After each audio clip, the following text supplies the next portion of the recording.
En août 1793, la situation politique et militaire de la France est assez critique. Crise financière, guerre en Vendée, guerre à l'extérieur contre la première coalition, invasion du pays. Le pouvoir est exercé par le comité de salut public de 9 puis 12 membres, dominé alors par Robespierre et qui comprend notamment Lazare Carnot, l'organisateur de la victoire. À la suite du rapport de la Canale, la télégraphie apparaît comme un outil permettant, grâce à sa rapidité, de mieux administrer le pays en guerre.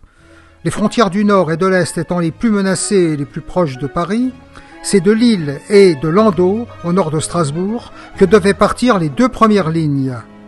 Les frères Chappe furent placés à la tête de l'administration des télégraphes, celle-ci étant rattachée au ministère de la Guerre. Pour mener à bien la construction de la ligne du Nord, Claude Chappe fut assisté de ses frères Ignace, Pierre-François et Abraham, ainsi que de Prosper Delaunay et de deux amis, Brunet et Barcon.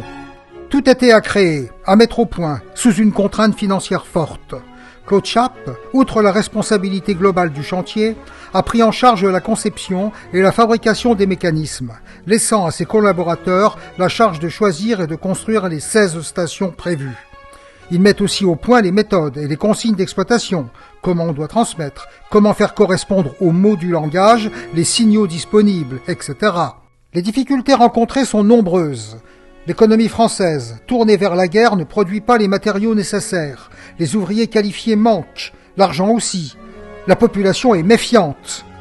Mais avec le soutien du comité de salut public, qui lui donne toute latitude d'utiliser les bâtiments existants, par exemple les clochers d'église, pour établir les stations, les travaux vont bon train.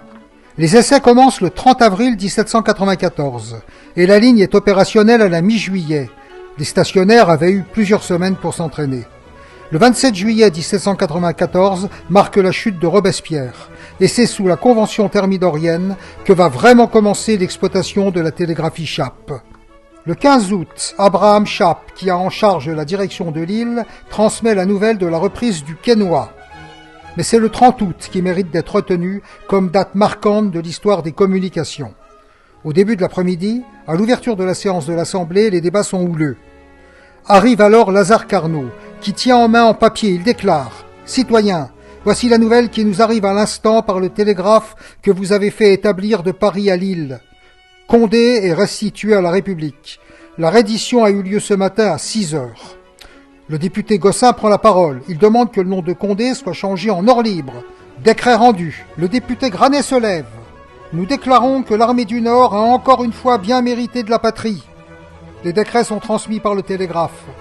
Avant la fin de la séance, l'Assemblée reçoit un accusé de réception de ces messages. Dans une après-midi, 3 messages sont échangés entre Paris et Lille qui eussent nécessité 3 jours par tout autre moyen antérieur.